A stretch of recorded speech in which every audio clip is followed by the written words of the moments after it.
Alright, what is up everybody? Welcome back to the show. Now, today we're going to look into ICP. We need to look into the general market, to be honest, as well, meaning Bitcoin, ETH, and then Bitcoin dominance, stuff like that. But Bitcoin filled its CME gap yesterday at 117k and has now come back up to 119k. Actually did fill the CME gap perfectly, guys, and now we're coming down to form a higher low within the range.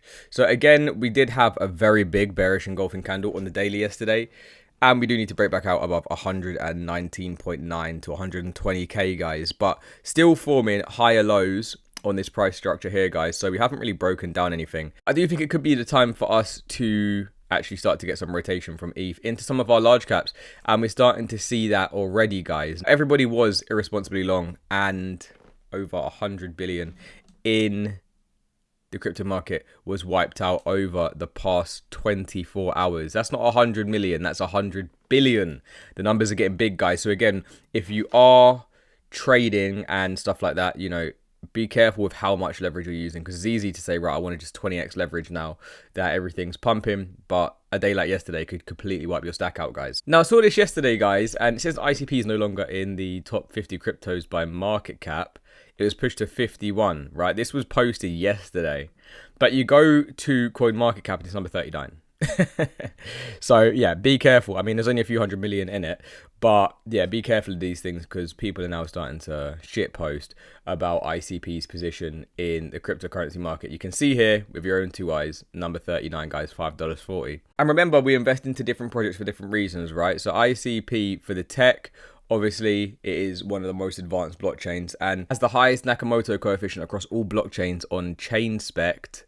Okay, so 345 compared it to some of these other ecosystems. And again, you already know that a lot of these coins here at the top are not decentralized. Now, we could see more chop, being that PPI did come in higher than expected. And basically, for all of you guys who don't really know what that means, it just means that it's costing producers more to make goods, which in turn is going to cost us more as consumers, which is reflected in the CPI to buy in the future. So then central banks don't really want to cut rates, guys. Okay, so on FedWatch right now, I mean, this is getting less and less each day, right? This was 4% probability no rate cuts yesterday. Now it's 7. Okay, you know, 2 days ago it was 0.01%. So these things can change, guys. Remember, we've got another 2 weeks. We've got another month actually left until this meeting. So we've got to see how that one goes. But we come to ICP, and again, it's still not too much to report, guys. We're still just coiling up in our accumulation range, and there's a bunch of coins that are leaving this accumulation range, and they have left it. And now they're getting all the views. Everybody wants to buy them. There's some that I cover on the channel, like Aero left its accumulation range, okay? And everybody's like, right, should I buy now? My average buy price is like way higher. These are the opportunities for you guys to be buying, not once we've broken out, guys. We could break out like September, October, okay, and then be targeting $20 again. And what we'd like to see is Bitcoin dominance continue to drop on the daily and the weekly, guys. Okay, so if we can continue to drop, continue to find this as resistance, that's great. We don't really want to be closing again above like 60.5%. On the weekly, it looks a little bit better. Okay, so we've got our first weekly candle close. If we can confirm this week, then maybe we get like, and there is the potential that we get a short-term relief next week into a low, or we could get a low into a relief into another low, right? It doesn't really matter what way it goes. It's just that we get the confirmed breakdown, guys. Okay, so eyes on the prize are going to be for ETH at the all-time high. Now ETH is near all-time highs. We may get a bit of a slowdown, and that may allow things like ICP to start to run. But for now, for ICP, it's just a coin to be accumulated, okay? Not financial advice.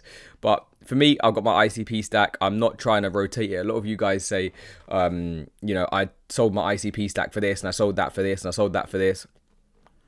Eventually, you're going to get one wrong, guys, okay? So what I do, I just stay holding, stay patient. It is a bit boring right now. It is actually very boring, because since March, we've done absolutely nothing, okay? Since March, we've stayed inside this like 50% range, okay, from like $4 to $6.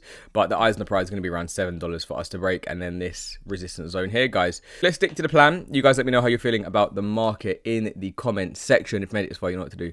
Like the video, subscribe, and we'll see you in the next one. Peace.